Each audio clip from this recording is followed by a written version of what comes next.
দেশের সব প্রকৌশল বিশ্ববিদ্যালয় ৩ দফা দাবিতে কমপ্লিট শাটডাউন কর্মসূচি পালন করছেন শিক্ষার্থীরা। বৃহস্পতিবার বাংলাদেশ প্রকৌশল বিশ্ববিদ্যালয় সাপ্তাহিক বন্ধ থাকলেও আন্দোলন চলছে। বুয়েটের আন্দোলনরত এক শিক্ষার্থী জানান, আজকে পরীক্ষা বয়কট করা হয়েছে এবং কর্মসূচি চলমান রয়েছে। শিক্ষার্থীদের আগামী কর্মসূচির সিদ্ধান্ত নেওয়া হবে ইঞ্জিনিয়ার্স ইনস্টিটিউশনের কাউন্সিলে।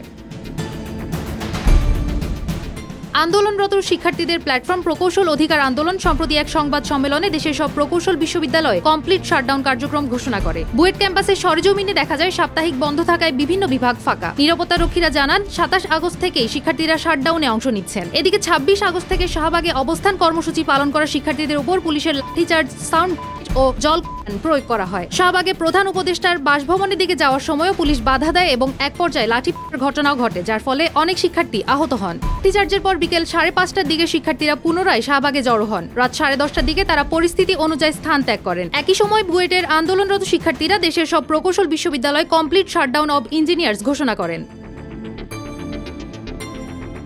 আন্দোলনরত শিক্ষার্থীদের ৩ দফা দাবি হল, নবম গ্রেড সহকারী প্রকৌশলী পদে কেবল পরীক্ষার মাধ্যমে নিয়োগ ও ন্যূনতম যোগ্যতা বিএসসি ইঞ্জিনিয়ার করা। ১০ম গ্রেডে শুধু ডিপ্লোমাধারীরা আবেদন করতে পারেন, সেখানে যেন উচ্চ ডিগ্রিধারীরাও আবেদন করতে পারেন সে ব্যবস্থা করা, এবং শুধু বিএসসি ইঞ্জিনিয়ারিং যারা সম্পন্ন করবেন তারাই যেন প্রকৌশলী লিখতে পারেন সে বিষয়ে ব্যবস্থা নেওয়া। দাবির যৌক্তিকতা পরীক্ষা নিরীক্ষা করে সুপারিশ প্রণয়নের জন্য ইতিমধ্যে একটি কমিটি গঠন করেছে সরকার।